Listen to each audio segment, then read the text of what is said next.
Edith Wharton entered early adulthood as an awkward young woman in the Gilded Age of New York City. It was a time that limited her options and harshly judged her for trying to be a woman who wanted more from life.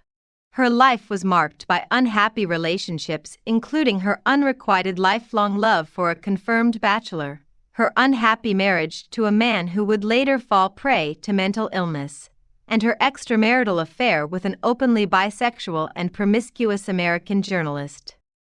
Stay to the end to find out about Edith's secret life that is not well known. To know Edith Wharton, all you have to do is read her many books. In the House of Mirth, her first of many bestsellers, which was published in 1905, the main character Lily Bart is said to be the embodiment of Edith's experience of the constraints that society of the Gilded Age placed upon her, and all the women of that era. There is a scene in the book where Lily reflects on her dreaded fate of marriage with a rich man who will do her the honor of boring her for life. That is what happened to Edith Wharton, and so much more. The tragic unhappiness which overshadowed Edith Wharton's entire life begins in childhood with a controlling mother who was emotionally unavailable and who sought to stifle her daughter's active imagination, and a father who she adored, and who died all too soon. In her own family, she was always an outsider, even as she desperately wanted to fit in. She yearned to satisfy her mother, and to some extent, to be accepted by the society into which she had been born. Edith Wharton was born Edith Newbold Jones on January 24, 1862 to George Frederick Jones and Lucretia Stevens Rhinelander, both from wealthy, old-money families in 18th-century New York. In fact, the expression "keeping up with the Joneses" is said to have originated with reference to two of her great-aunts from Old New York. Edith's ancestry was a long succession of important names. The Schermerhorns, the Joneses, Pendletons, Stevenses, Rhinelanders and Gallatons, who had led the social life of New York long before Mrs. Astor's reign of the Gilded Age. Even as her family held high positions in American society, money often was tight.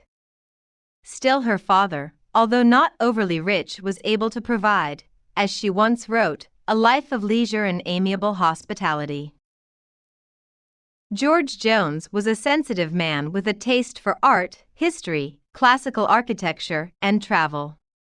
She describes him as tall and handsome, and when in his presence, she felt safe and protected.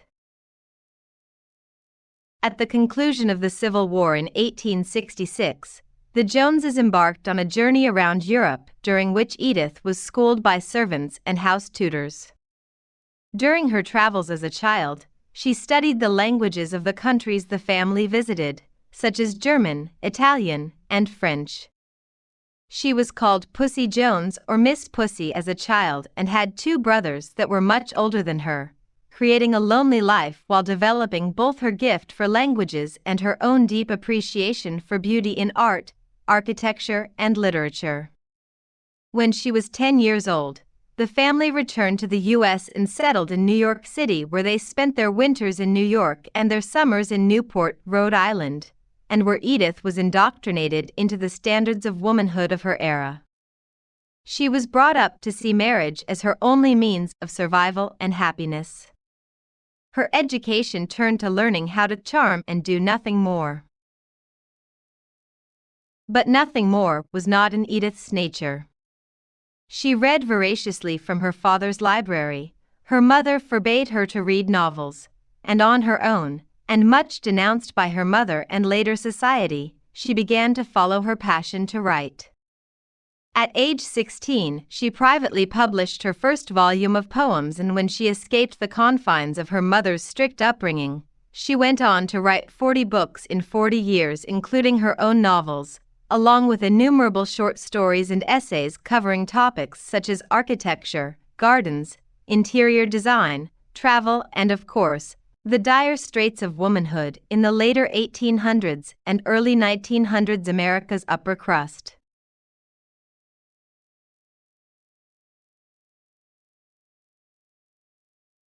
At age 17, a shy young red-headed Edith Jones came out into society while inwardly rejecting the standards of fashion and etiquette that were expected of young girls at the time, and all with the intention of marrying well. She hated the thought of being put on display at balls and parties and the required attendance at the many dances and parties in Newport and New York throughout the season. Ironically, Edith never had to attend her own coming-out ball. Her staid and conservative mother thought that an informal coming-out party more suited the occasion, plus it spared the exorbitant expense that the family couldn't really afford. At the party, Edith shrunk back from the invitations to dance from her older brother's friends and cowered beside her mother in speechless misery. She wrote, "To me, the evening was a long, cold agony of shyness." Throughout her life, Edith would be characterized by those around her as cool and unapproachable, but in truth, it was this extreme shyness that marked her demeanor. 3 years later, in March of 1882, Edith's childhood security ended with the death of her father, whom she felt was the only person who could ever and would ever see her and be supportive of her creative nature.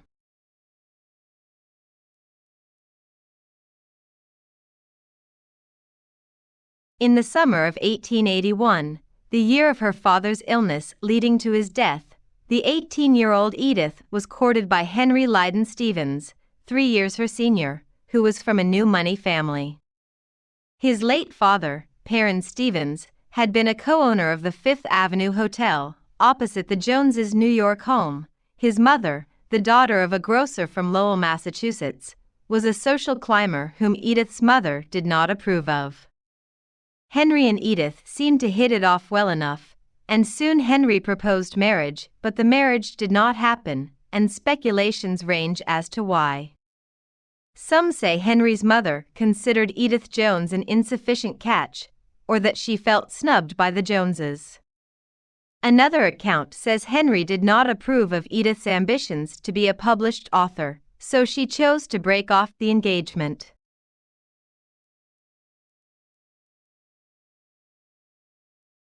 In 1883, Edith met Walter Van Rensselaer Berry.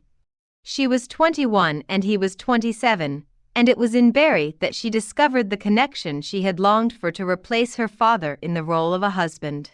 But Walter Berry turned out to be a sworn bachelor who would never settle down.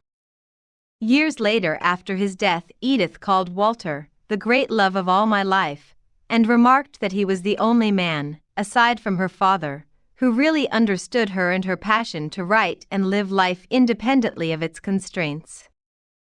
Berry was soon to become a lawyer with an established career in international law and diplomacy. After serving as a judge at the International Tribunal of Egypt from 1908 to 1911, he settled in Paris for the remainder of his life. Berry would move in and out of Edith's life, offering her support and advice regarding her writing and publishing. He also connected with her again after the start of World War I. In 1914, the two became involved in a campaign for France where they tirelessly promoted its cause in the United States. She and Berry, now president of the American Chamber of Commerce in Paris, were among the few foreigners in France allowed to travel to the front lines during World War I. They made 5 journeys between February and August 1915, traveling by car. Edith and Walter drove through the war zone, viewing one decimated French village after another. Edith described this war effort in a series of articles that were first published in Scribner's magazine and later as a compilation in the book, Fighting France, From Dunkirk to Belfort, which became an American bestseller. Walter Berry died in 1927 and Edith, upon her death, was buried by his side in France.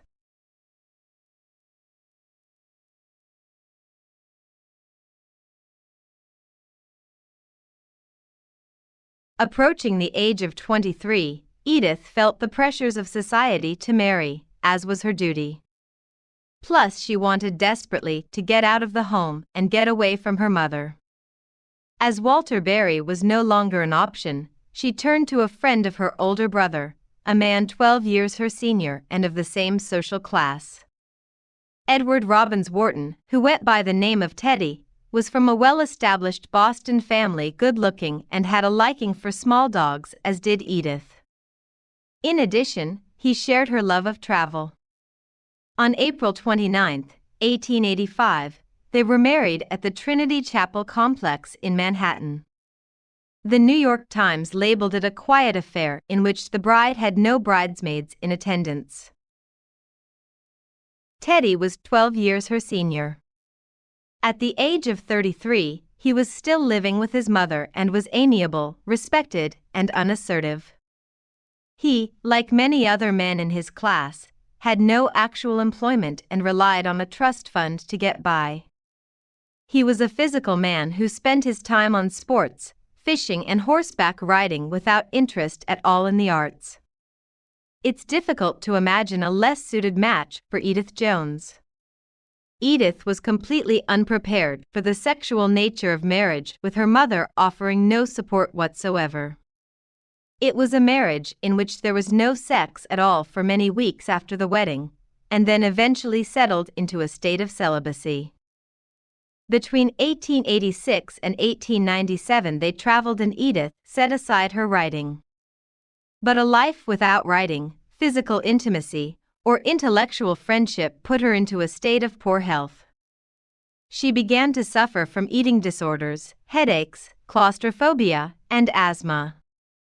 She'd also started to have an identity problem, with her creative self at odds with the self locked in a frivolous society and an unsatisfying marriage.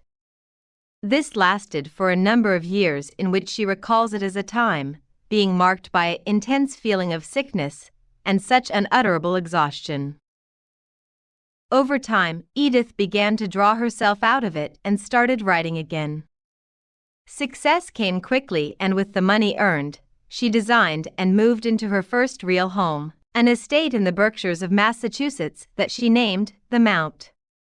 Here she developed her own circle of intellectual and artistic friends, leaving Teddy to his own pastimes of sports and frivolous activities that she no longer pretended to be interested in. Just when things were improving for Edith, tragedy started to seep into the marriage in other ways than just a marriage without intimacy. About this time, Teddy began to show more and more signs of mental instability. He increasingly displayed signs of acute depression interrupted by periods of mania, seemingly having what we would call today manic depressive. Teddy also began to have affairs, and when Teddy had difficulty meeting the expenses of his many mistresses, he helped himself to Edith's money without her consent. Still, Edith sought to find him effective psychiatric treatment, but the marriage was, more and more, seeming like a prison, much as her debutante years under her mother's rule had become. After a few more years of painful consideration, Edith divorced her husband of 28 years in 1913.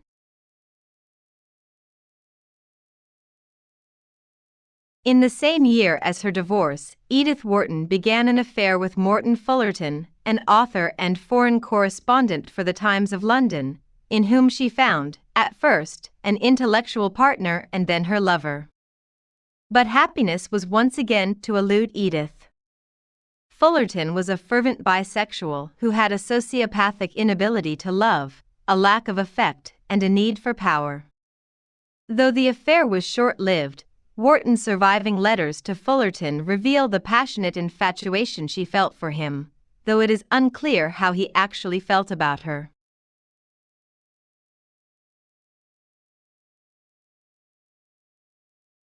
It has been suggested by author Keith Stern that Edith Wharton was a lesbian, at least for a time.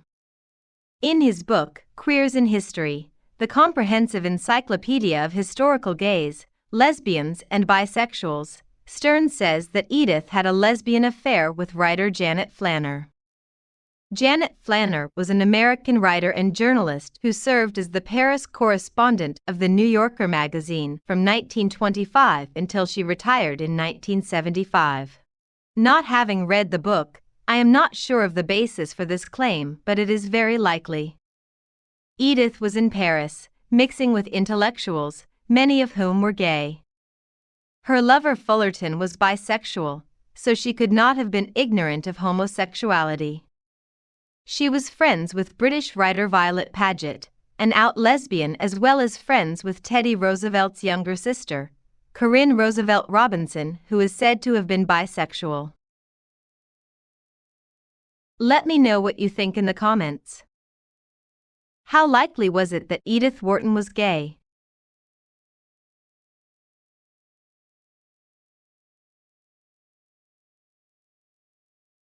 Well, that sums it up, other than to say that Edith Wharton died of a stroke on August 11, 1937 in her home in Paris with a friend by her side.